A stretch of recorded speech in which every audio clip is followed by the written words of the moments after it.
this is Lynn from Lotions, and today we are going to make some body butter.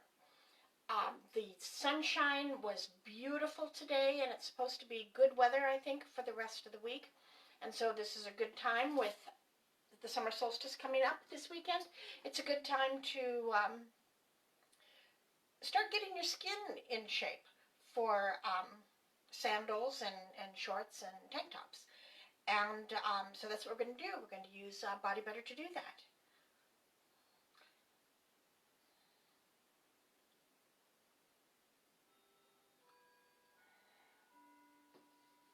So what you want to do is we're going to make this in a homemade double boiler. It is, you're going to get a small pan, put water in the bottom, and then get a bowl that will fit right over the top of it, and put it on the burner and bring the water to a boil. Now, the difference between lotions and body butters, our body butters are thicker and much more rich and more moisturizing. Body butters are made from butter and oil. Lotions are made with water and other things. But it is because of the water, the lotions have a shorter shelf life. The body butter will last for up to 6 months. So that works, a little bit better. So some of the things that you can use shea butter, you can use mango butter, and you can use cocoa butter. Now, this is shea butter. That's what it looks like. Mango butter looks exactly like the shea butter. And then cocoa butter, you can get in a variety of forms. These look like little white chocolate chips. You can get them in a huge chunk, but they're very, very hard. And so if you're cutting your big chunk, you're not going to get an exact measurement like you will if you use the little chips. Now, the other things about the cocoa butter is it smells like chocolate. And if you like chocolate, it's a really good smell. Unfortunately, I don't like chocolate. And I don't want to walk around smelling like chocolate because that would be not a good thing. And so I am going to use just shea butter. Shea butter comes from the nut of the fruit found on the carrot tree. If you get it unrefined, it has a pretty strong smell. This one is refined, and so it doesn't have a strong smell. It's a soft butter and is easy to melt. So I'm going to go ahead and put the shea butter in the bowl, and we're going to melt the oil so that melt the butter so that it's all liquid. Now, cocoa butter comes from the cocoa bean, and that's why it smells like chocolate. It's very hard at room temperature, but it melts easily. So if you were to put it in here, this is a half cup is what I put in, a half a cup of shea. You could put in a quarter cup of shea and a quarter cup of mango, or you could put in a quarter cup of shea and a quarter cup of the cocoa butter. And this one, again, this is a quarter cup, so that's how much is what a quarter cup looks like.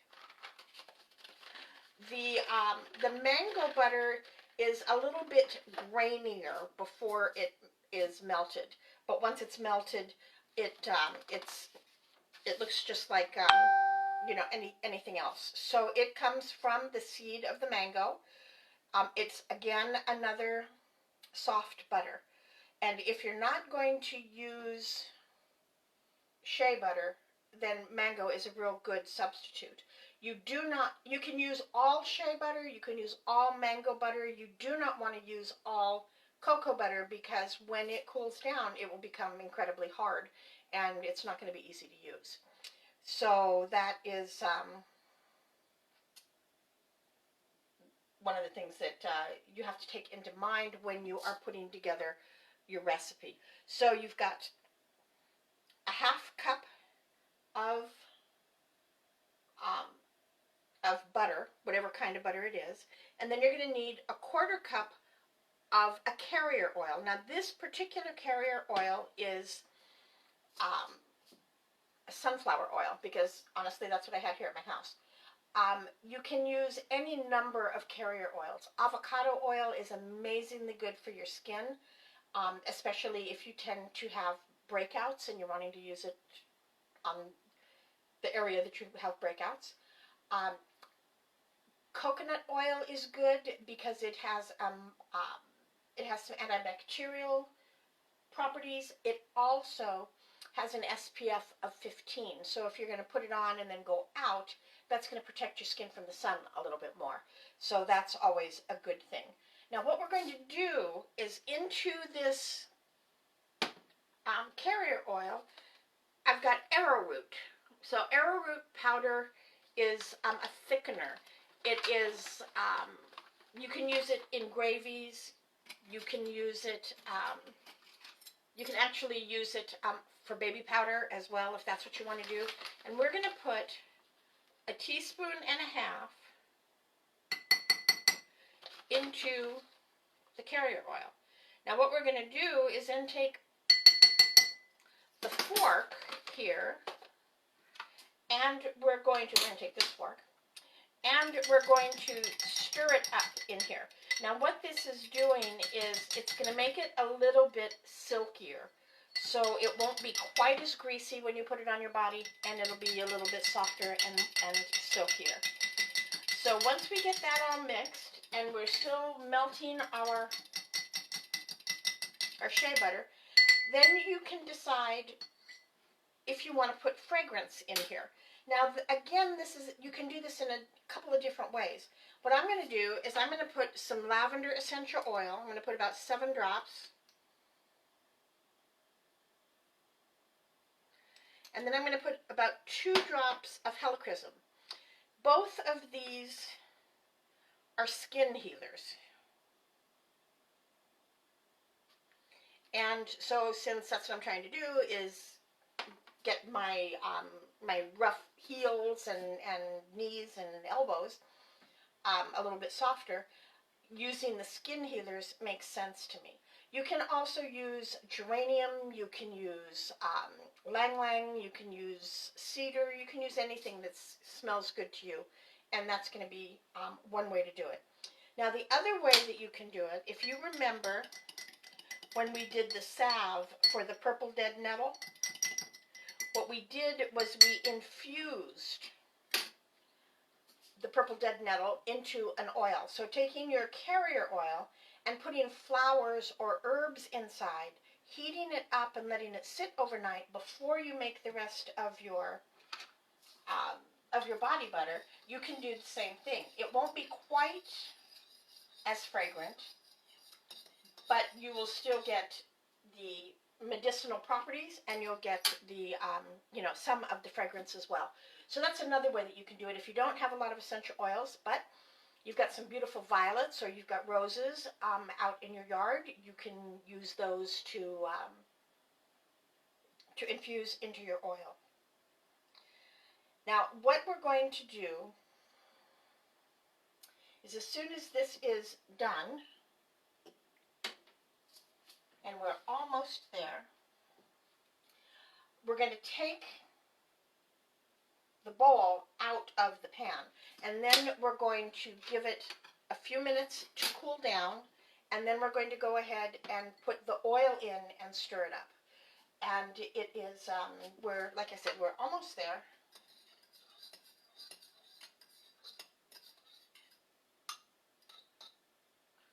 And we are now there. So I'm going to get my little pot holder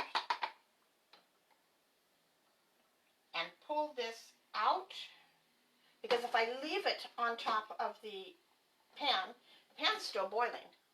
So I'm going to put the pan here in the sink, and we're going to go ahead and just let this cool down. Now you also are going to need to have at some point container to put this in. You want a container that has a top. I've got some pretty jars that I'm probably going to use, but for tonight, what I'm going to probably do is put it back in the styrofoam that I brought the Shea Butter home to use. Now, I'm not putting a lot of fragrance in this. You can put up to 36 drops of fragrance, but my kids tell me that I smell like the store. And so if I am putting on a fragrance on top of what the store smells like, it can be pretty strong.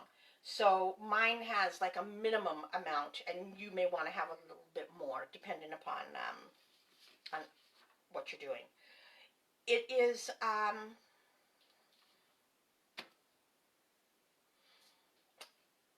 okay, I'm going to go ahead and put the oil in the bowl here.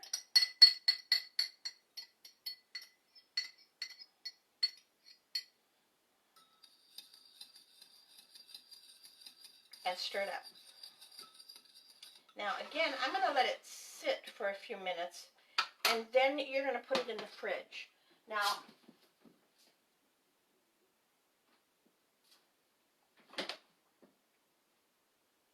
here is what it looks like. Now this still probably has another 10 or 15 minutes in the fridge, because you don't want it, you want it totally opaque, and you don't want it liquid in the center. And this is still liquid in the center. I put this in about 30 minutes ago. So I'm going to go ahead and leave that in there and just walk you through the next steps, because it's got another little bit of time to go. Get an immersion blender or a hand mixer, and what you're going to do is, once it's all solid, not solid hard, just solid soft, you're going to put the immersion blender in, and you're going to whip it. It is, once it is whipped, it'll be like a meringue, and it is, and then you can put it in your container, and you can put it on your shelf for, you know, the next 6 months. So what you're going to do is, like after bathing, you're going to go ahead and put it on your skin. There's a couple of things that you can give some thought to. If you use an infused oil instead of essential oils, and if you use something like calendula, which is a beautiful orange, rose, which is a beautiful, you know, well, rose, which can be any color that you have, violets, if you use, those are beautifully purple. It'll give a little bit of a tint to the white of the Shea. Now, it's not enough that if you put it on, you're going to look like a Smurf, but it is a pretty gift. So that would be something that you could do as well. It is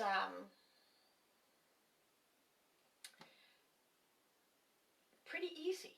It didn't take very long. I don't know what time it is, because I don't have a clock here in the kitchen, but the majority of the length of time is going to be sitting in the refrigerator, and you know, you can eat dinner while you're doing that, so it ends up being a little bit more, you know, an easy thing to do. So this is a body butter. If you, I've got the Shea Butter at the shop. I've got the cocoa butter at the shop. I don't have the mango at the shop. It is, but if you're looking for some fun thing to do over the weekend, stop in and pick some up.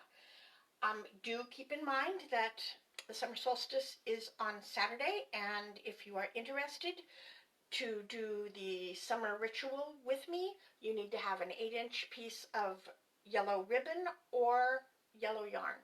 And that we're going to infuse with the power of the sun, so that as we enjoy next winter, you can bring in the power of the sun if you need to. And according to the news, it snowed last night on Mount Rainier, so I'm not quite sure how much of a summer we're going to get this year. But I hope you enjoyed this. On Monday, we're going to make dinner again. It's going to be spaghetti with green sauce, which is one of my kids' favorites. and I hope that you have a wonderful weekend and a very blessed solstice. Thanks for joining me. Bye.